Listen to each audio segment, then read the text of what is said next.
Aujourd'hui, nous passons plus de 80% de notre temps dans des espaces clos, que ça soit au travail, dans nos voitures, mais surtout dans nos habitations. On respire un air jusqu'à 8 fois plus pollué que l'air extérieur et on n'a pas toujours bonne connaissance des enjeux que ça peut avoir sur notre santé. J'ai le plaisir d'échanger avec le docteur Pierre Souvet, président de l'association Environnement France, qui travaille sur le domaine depuis de nombreuses années sur les sujets de santé environnementale. Bonjour docteur. Bonjour.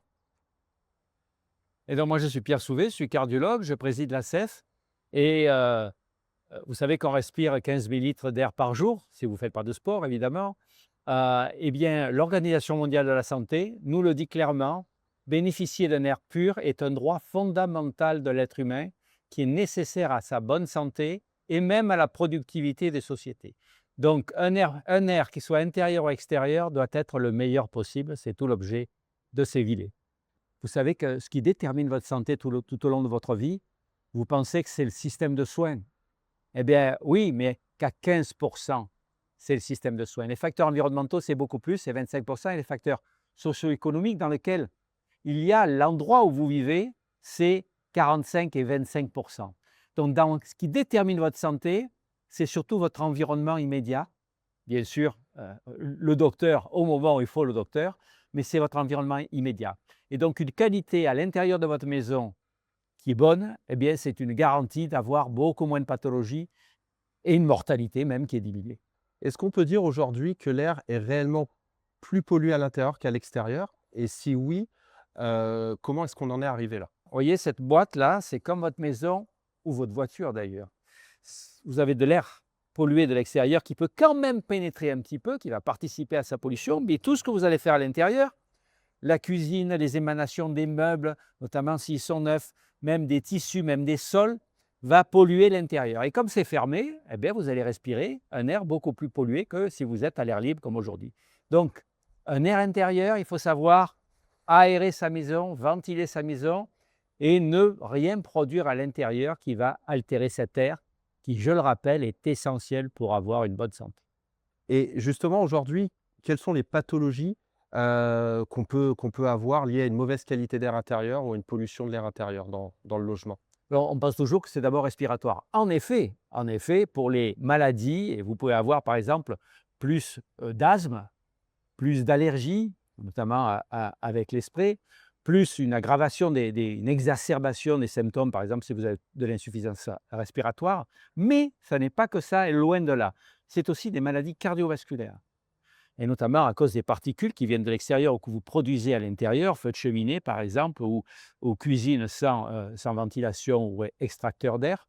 C'est aussi des cancers, parce que dans les produits que vous respirez à l'intérieur, le formaldéhyde par exemple, il est cancérigène, le benzène venant de l'extérieur est cancérigène, donc des cancers notamment, on pense à la leucémie, au cancer de la vessie, cancer du poumon bien évidemment, même des maladies endocriniennes avec des troubles de reproduction, parce que dans certaines garnitures de votre intérieur, des perturbateurs endocriniens qui vont notamment dérivés des plastiques, qui vont perturber votre reproduction et même neurologique.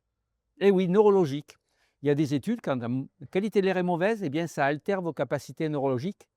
Euh, et même chez les enfants, quand l'air est trop confiné et qu'il y a trop de ces polluants à l'intérieur, ben, la capacité de réflexion, la capacité cognitive des enfants est altérée.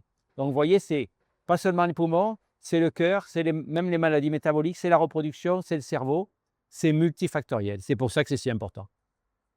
Et du coup, sur quoi, une famille doit s'alerter? Sur quoi, on doit regarder en premier, on doit s'intéresser en premier pour s'assurer qu'on a une bonne qualité d'air et surtout qu'on n'est pas, alors le moins exposé aux polluants? Oui. Alors déjà, si le soir vous êtes fatigué, que vous avez mal à la tête, ou le matin, vous pouvez vous dire que le taux de confinement de la maison est trop important. Donc déjà, une fatigue inexpliquée, des maux de tête. Déjà, est-ce que vous avez aéré? Est-ce que votre ventilation est en bon état? Après, vous avez bien sûr une exacerbation des allergies, des crises d'asthme, vous vous sentez essoufflé, qui peut être un témoin là aussi d'une accumulation de ces produits allergisants à toxicité respiratoire dans la maison. Euh, Après, il y a un élément important, il faut regarder derrière les meubles. Ben oui, parce que derrière les meubles se cachent souvent les moisissures qui sont liées à des les taux d'humidité qui sont pas bons et surtout, là aussi, il manque d'aération et de ventilation. Je vous donne l'exemple d'un copain de mon fils. Son enfant a de l'asthme. Sa femme est prête à partir parce qu'elle dit, c'est pas possible cette maison, je vais dans la maison. Qu'est-ce que je vois? Au rez-de-chaussée, deux motos. Deux motos et son propriétaire me dit, mais non, nous ne mettons pas en marche les motos dans la maison, ça ne pollue pas. Mais si, parce que les composés volatiles, les gaz émis par l'essence sont cancérigènes et se répandent dans toute la maison. Je regarde les fenêtres de la maison, aucune aération dans les fenêtres de la maison. Je lui dis, mon cher ami, est-ce que vous ouvrez régulièrement? Je n'ouvre jamais parce que sinon j'ai froid. Je monte à l'étage, sa femme me dit, ah mais moi je mets des sprays, ça sent pas bon dans la maison. Il n'y a aucune aération, aucune ventilation, ça ne sent pas bon, donc je mets des sprays pour que ça sente un peu meilleur. Et je lui dis, mais ta ventilation mécanique contrôlée, elle est où? Ah oui, il y en a une, mais elle ne marche que quand j'allume les WC et quand j'ouvre la porte des WC. Donc, je confirme aucune ventilation. Et quand j'arrive dans la chambre de l'enfant où il y avait un vasisdas en haut, qu'est-ce que je vois? Des moisissures partout.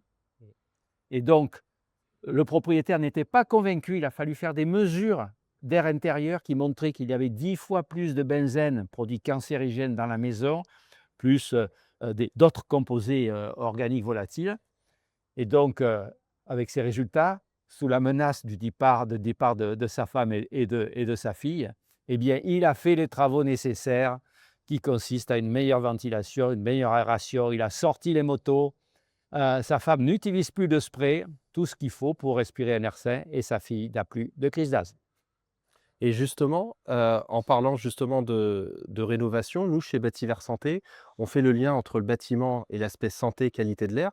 Est-ce que vous pensez que c'est vraiment les pratiques de demain au niveau de l'habitat, sur lequel, les sujets sur lesquels il faut s'intéresser?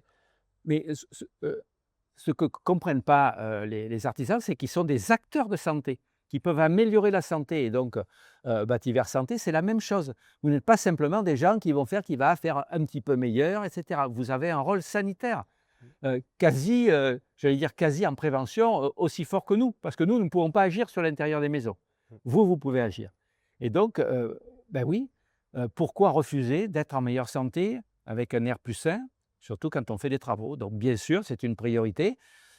Il faut qu'on arrête de subir ces pollutions, il faut qu'on agisse. Et quand les acteurs économiques agissent avec nous, ben, on est tout à fait content. Et du coup, un mot de la fin, docteur, si vous avez Oui. quelque chose à ajouter? Vous savez, Hubert Reeves, un grand astrophysicien avec qui j'ai fait une préface d'un livre, Notre santé et la biodiversité, me dit, quand je lui posais la question, est-ce que vous êtes optimiste ou pessimiste pour l'avenir? Il me disait non, ni optimiste ni pessimiste, mais déterminé. Déterminé à agir. Soyez déterminé à agir et prenez soin de vous.